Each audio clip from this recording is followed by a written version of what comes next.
টানা কয়েকদিনের দুর্যোগপূর্ণ আবহাওয়ায় বিপর্যস্ত হচ্ছে দেশের উপকূলীয় এলাকা। টানা বৃষ্টিতে প্লাবিত হয়েছে নিচু এলাকা, সাগর রয়েছে উত্তাল অবস্থায়। প্রতিটি সমুদ্র বন্দরে ৩ নম্বর সতর্ক সংকেত দেখাতে বলা হয়েছে। টানা তৃতীয় দিনের মতো যাত্রীবাহী লঞ্চ ও সি ট্রাক চলাচল বন্ধ রয়েছে।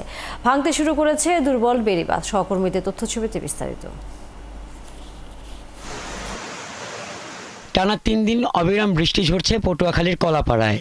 এরই মধ্যে ঝুঁকিতে পড়েছে কলাপাড়ার চরচান্দুপাড়া ও গইয়াতলা বেড়িবাঁধ। নদীর জোয়ারের তোড়ে বাঁধ দুটিতে ভাঙন শুরু হয়েছে।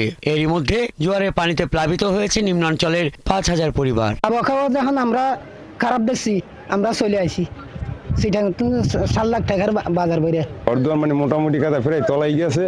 তা আমরা আছি মানে খুব একটা সমস্যার মধ্যে। রান্না বান্না আমরা চুলোর তলাই যায়, চুলোর নিচ দিয়ে পানি উঠলে আমরা তো রান্না করতে পারি না। ওই সময় তো আমাকে অনেক কষ্ট হয়। দ্বীপ জেলা ভোলায় রবিবার সকাল ৯টা পর্যন্ত গত ২৪ ঘন্টায় ১৪ মিলিমিটার বৃষ্টিপাত রেকর্ড হয়েছে। সাগর উত্তাল হওয়ায় সমুদ্র বন্দরে ৩ নম্বর সতর্ক সংকেত দেখিয়ে যেতে বলা হয়েছে। টানা তৃতীয় দিনের মতো ভোলার আভ্যন্তরীণ 10টি নৌ রুটে যাত্রীবাহী লঞ্চ ও সি ট্রাক চলাচল বন্ধ রয়েছে।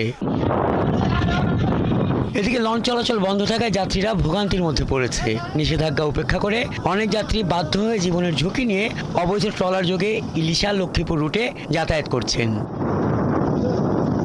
পটুয়াখালী রাঙ্গাবালী উপজেলা ও পায়রা সমুদ্র বন্দর এলাকায় রবিবার ভোর থেকে মুষলধারে বৃষ্টি হয়েছে।